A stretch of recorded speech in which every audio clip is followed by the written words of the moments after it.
I'm Charlotte Hill. I'm the Head of Partnerships, Innovation and Wellbeing, and it's been an absolute privilege to lead the HeadStart Kernow programme in Cornwall. Been involved with it since, 2015, which was the very early development, sort of pilot stages. And of course, we're in a very different place now, and we never anticipated a pandemic in the midst of it either. Well, I'm also joined by Kate, who is our schools and young people and co-production theme lead, and has been the creative genius behind the websites that we have, and the Youth in Mind films, and Kate will talk to you about some of the work that she does later. But between us, we're trying to give you a brief snapshot of the programme. I can't see anybody or the chat either, so if Charlotte, if you shout out if there's anything going awry with the presentation, Yeah, I that will would be really do. helpful. No Okay, problem. so I'm just going to start with this very short intro.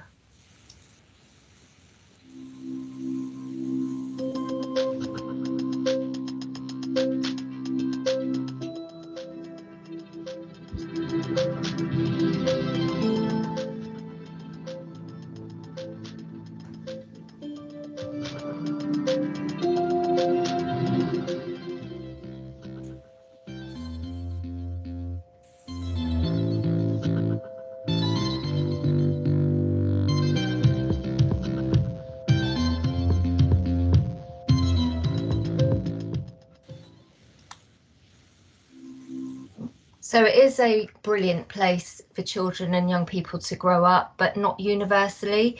And we have a combination of wonderful environment, coastal areas, amazing heritage and culture.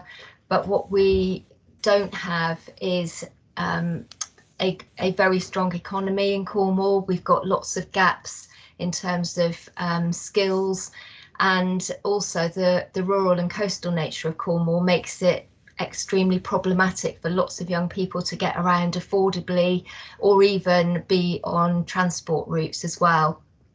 And because we've had a very a struggling economy since the demise of our primary industries, it has meant that decades of deprivation have led to entrenched poverty and adversity and trauma that comes with that as well. So the backdrop for our children and young people isn't always what might appear from anybody's, if you've visited Cornwall. So we needed to start with children and young people, and hear from them what life was like in Cornwall.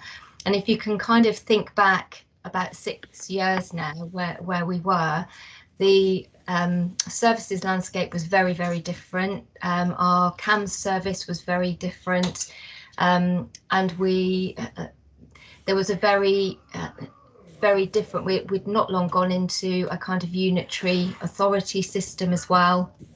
So we worked together on a range of strategies, where, and the backdrop for HeadStart Kernow developing at the time was in the midst of lots of change, and that change also being relevant for young people. So we felt very strongly, and it's been a core tenet of the programme, that we needed to work very closely with young people across the whole range of work that we've done, but also really importantly, we couldn't have achieved what we have so far without working very collaboratively with the whole system, and in particular our voluntary and community sector partners.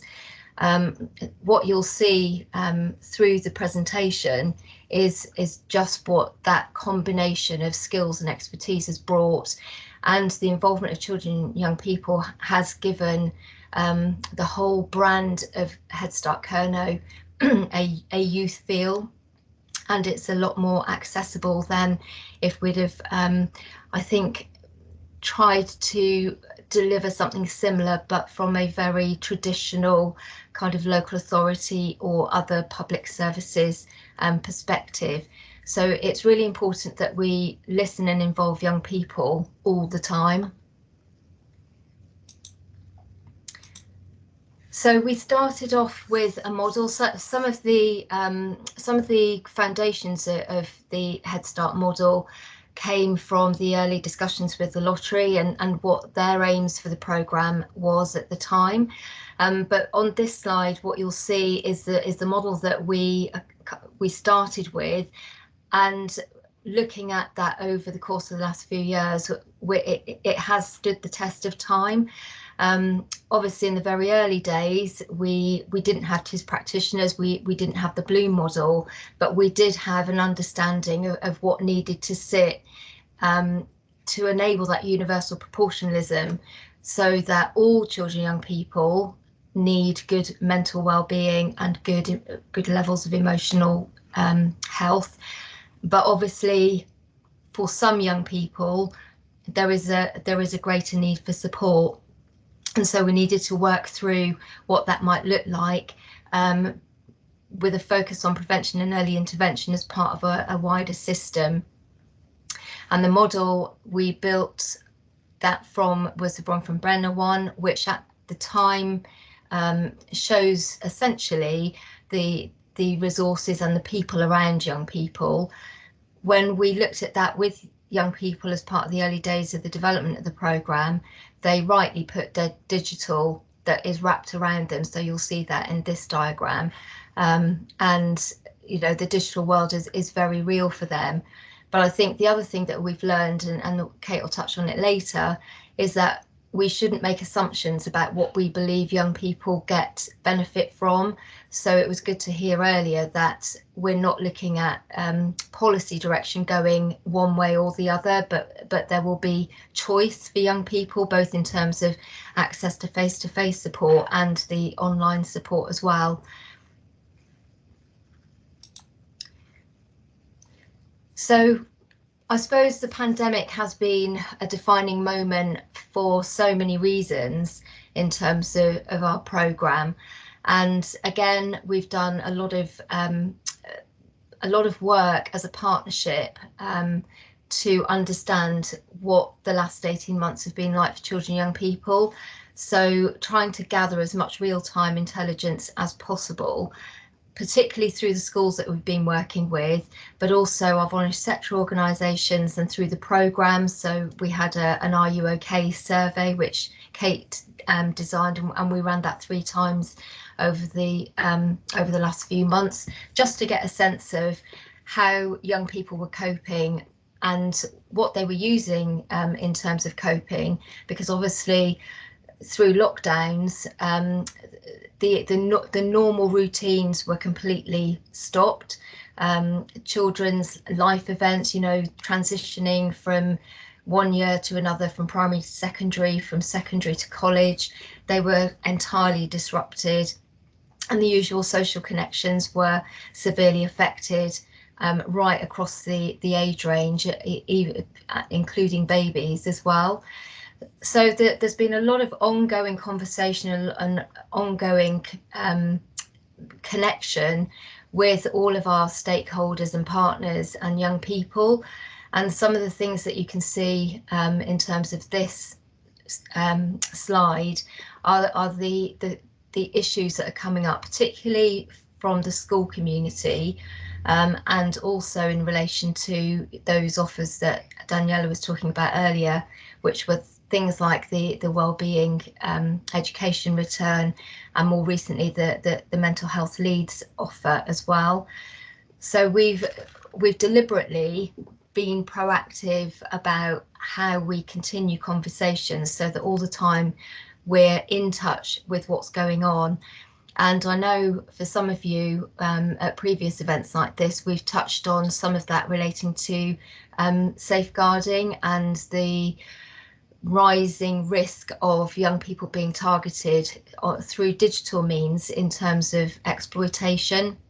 And again, we've been doing some work on that more recently to promote the importance of emotional resilience as a protective factor to being attracted to or being at risk of more manipulative behaviour from adults.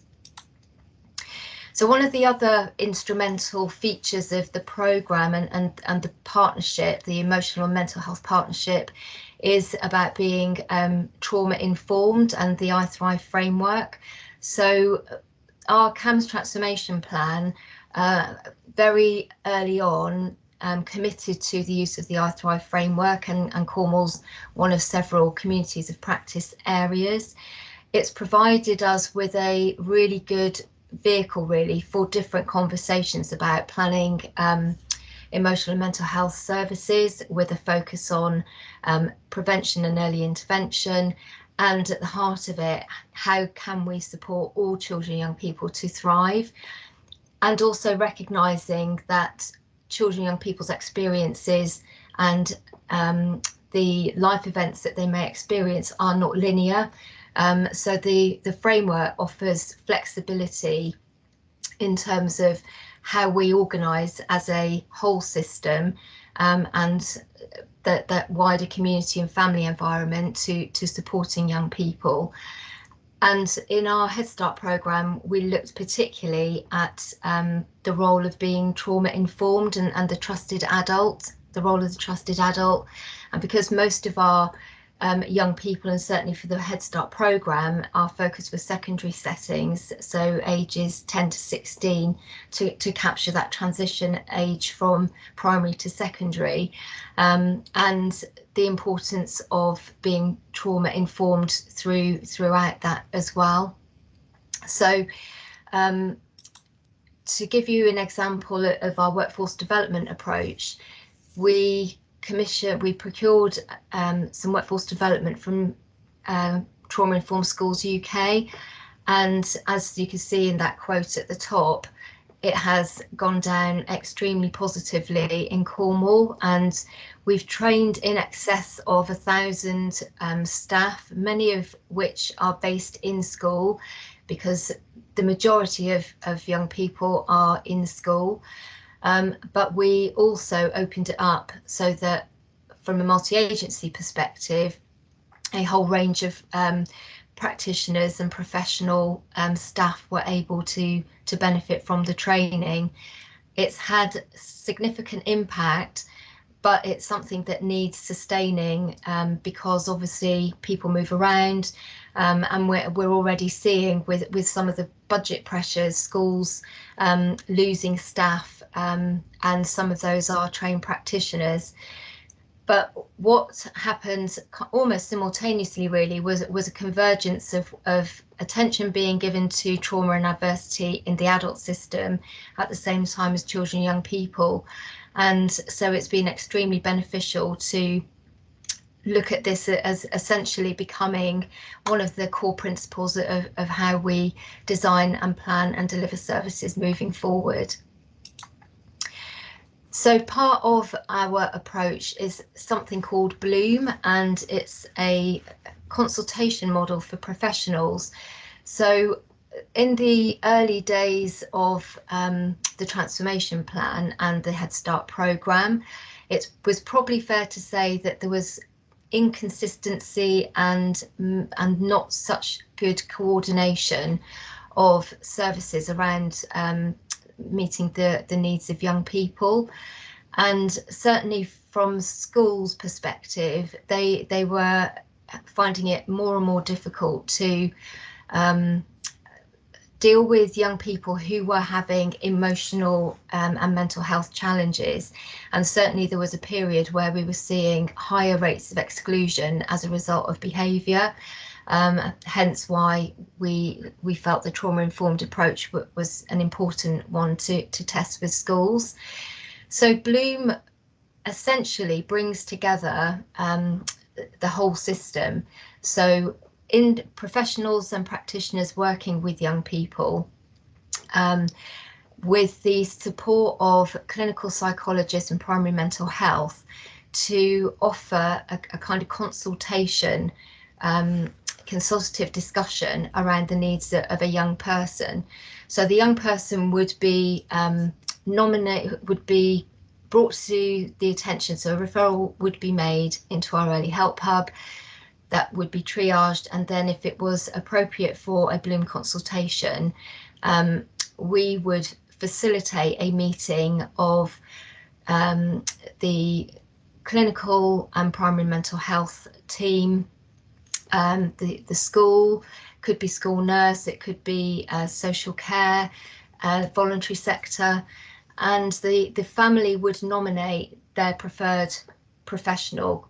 So quite often it will be a teacher bringing the young person to the meeting, so not physically, but they will come to the meeting to basically discuss what is already being done for that young person, and then with the professionals around the table, it offers the opportunity to identify where there might be some gaps, what's working well, because if you also think back, you know, that we found there was quite a concern amongst school staff in particular, a fear of the whole issue around emotional and mental health. And what we've seen over time, particularly with this Bloom approach, is it offers a very supportive opportunity for those professionals working with that young person to feel held, and also it acts as a way of upskilling everybody around, you know, in the room. And I know we've got some colleagues on this workshop who may want to add into the chat their experience, and I'm probably not doing it justice, but this gives you a kind of flavour of the approach. And within the programme, we've got HeadStart community and youth facilitators whose role is to make those wider connections. So either the links to what other provision there might be available in the voluntary and community sector itself, or bringing some additional skills. So the youth facilitators, for example, can work with those young people individually as well, should that be an additional need. So so what I've described to you so far is our kind of whole system approach, and I'm going to hand over to Kate now, and she's going to talk to you about the whole school approach and some of the other features of the programme. Over to you, Kate. Thanks, Charlotte. Yes, I just wanted to touch on a couple of areas, particularly a whole school approach, and in a moment, specifically around our working with and co-production with young people. It says whole school approach. I think it actually is, as in itself, a whole community approach because of the 8 principles that are encompassed in the Public Health England model: leadership, parents, young people's voice, targeted support, and therefore it does address the whole school, but looks out into the wider community, the partnerships that a school has, the relationships they have with their parents, and so on and so forth. It is also a brilliant way of working in partnership. So we do have a lot of opportunities through taking a whole school approach in this instance, with our public health colleagues, with our educational psychology service, with our school nurse partners, and all sorts of people working in schools. And I think it's really excellent to hear what was being said earlier about the role of MHSTs and the whole school approach as well, and that willingness perhaps to work with the school around its whole school education, but also to work with those who can support that, and we are very, very keen in Cornwall to do that. It also helps with the I Thrive model and the delivery of that, and we've mapped that quite closely. And so how have we approached it? The Wellbeing Hub. Sorry, Charlotte, may I go back? Oh, sorry, Kate. Thank you. So how we've approached it at the moment, we are looking to supporting schools. Obviously, a lot of this has come out of COVID, but actually would have been the direction of travel anyway. So we've set up what's called the Cornwall Wellbeing Hub, which is an online Moodle platform to provide online, on-demand access to training. And we've got some of our lovely EPS colleagues to record some training and things like that. It also has a whole load of online resources. Sorry, got an echo. Thank you. Some audit tools that we've been putting together and working with a whole range of partners, and they're a suite of tools. It's not an audit, it's not a deficit model, it's a recognise and share model. It's about celebrating the smallest thing, the daily things that a member of staff can do to big strategic changes. We have benefited from the wonderful WFER funding and have worked on a wide-ranging programme that has been available to all staff, governors, anyone, absolutely anyone and everyone who would be interested in those. And we have attracted partners from outside, and we have attracted parents to those in many ways. And more latterly, there is a real appetite in Cornwall for a network, a getting together of our school mental health leads. Spent a lot of time recently talking about the training offer and what's appropriate and what's out there and how it would work best. But the schools are very, very keen to get together, share experiences, share resources, and we're hoping to facilitate that as part of our work. May I have the next slide, please, Charlotte? Sorry, just to let you know, we've got just over 5 minutes left of the session. Talk fast, kid, talk fast. This bit I could talk for the next 5 hours, let alone 5 minutes, and Charlotte will know that if I'm not restrained, I will. But I just wanted to give you a flavour of the reality of the support and the actual practicalities of the support. Just about everything you can see on there has been co-produced, and that is the stuff for schools. We have had young people under the heading impacts there. Young people have actually created. I loved what Daniela was saying about talking about the whole school approach, because our young people, a group of young people, came to us last summer and said, we want to share our experiences of life in school, and we want to encourage schools, for want of a better phrase, to do it better. And what they came up with was whole school approach. It was absolutely amazing, not in that language necessarily, but it was incredibly powerful. Charlotte mentioned our Are You OK online check-in survey. That's been fabulously well supported and given us a real insight into our young people. We've done some lovely work with young people around transition. I want to highlight the Wellbeing Resilience Action Plan created by our young people. They contacted Pookie Knight-Smith a little earlier in the programme to talk about some of her resources, and that ended up with Pookie coming down and actually working with a group of young people on creating our own version online with a toolkit. It's excellent, go and see it. But in the last couple of weeks, we've actually launched it as an app, part of a wider app, a services signposting app created in partnership with our external colleagues. But the wrap is now on the app. It sounds like a Dr. Seuss, but it is a really exciting development of that. Charlotte spoke about resilience. She spoke about exploitation and the risks. We had a very powerful example of that with a young person who was involved in HeadStart, became the victim of some horrible online bullying and grooming. And her response to that, when she finally admitted it was happening, was to say, I want to share my story with others. So she worked with us and a designer, and we created an animation.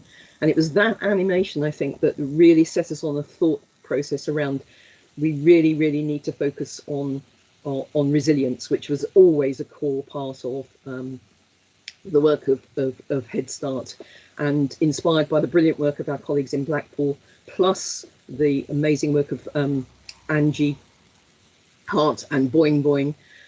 We have been looking at ways of building that resilience, and I'm so excited, I can't tell you, that one of the priorities of the local authority, and Charlotte alluded to it earlier, Cornwall, a brilliant place to grow up. I believe strongly that the resilience framework provides us with a fantastic route map to helping support Cornwall become a brilliant place to grow up. And we've done some work, as you'll see, and again, you can find all this on our websites, to take the framework and localize it. Again, inspired by Blackpool, but a beautiful, beautiful way of looking at that. And in a few weeks' time, we're about to launch what we call Resilience Hero. It's an online game created by young people and a local games designer, young games designer called Luke, who is wonderful. And it will be a narrative story around experiences of life in Cornwall. Charlotte alluded again to the coastal rural experiences and so on. And this is a journey through a year in the life of a young person who moves to Cornwall and finds the access and the accessibility difficult. And it's how resilient she, because they can choose their own avatar, becomes more and more resilient by making resilient choices all the way through. Charlotte, I'm conscious that I'm absolutely not able to do any justice to the fabulous work of our colleagues looking at digital. Again, I would signpost you to our website and our online resilience toolkit. And we also have an online resilience online on-demand training on our Moodle site, which is absolutely fab. This has gone down extremely well. It's a powerful tool based on very similarly on the Brooke sexual health behaviours tool. Like, so it actually helps people decide what's healthy and unhealthy behaviours in school. Highly recommended. And a broader sort of approach that we have, if we may move on, Charlotte, is our work with parents, supporting parents and children emotionally. And that is a trauma-informed programme that we offer to parents throughout Cornwall. We train staff and colleagues to deliver that training. Very, very powerful, very, very impactful piece of work, and delighted to say it's going down extremely well. Very, very well received by parents, and we're looking forward to the evaluation that we are doing in partnership with Anna Freud. And there is a space aimed at and for children and young people themselves to learn more directly about trauma and trauma-informed approaches that is currently in development. Go on the website, you can see all of those series of workshops. They've been recorded, they were done on Facebook, they were delivered by an amazing number of people and have gone down a storm. The numbers are phenomenal, and highly recommended work. May we move on, Charlotte? Yes. Okay. Our takeaway tips again, and do check us out on the website. I don't think we've got time for our final video, but if you go to the Start Now Cornwall website, there's two websites. HeadStart is the adult version. You know what I mean by that, the professional version, not the adult version. And the Start Now is the young person's thing, and you can see more information about Youth in Mind and so on our website, and it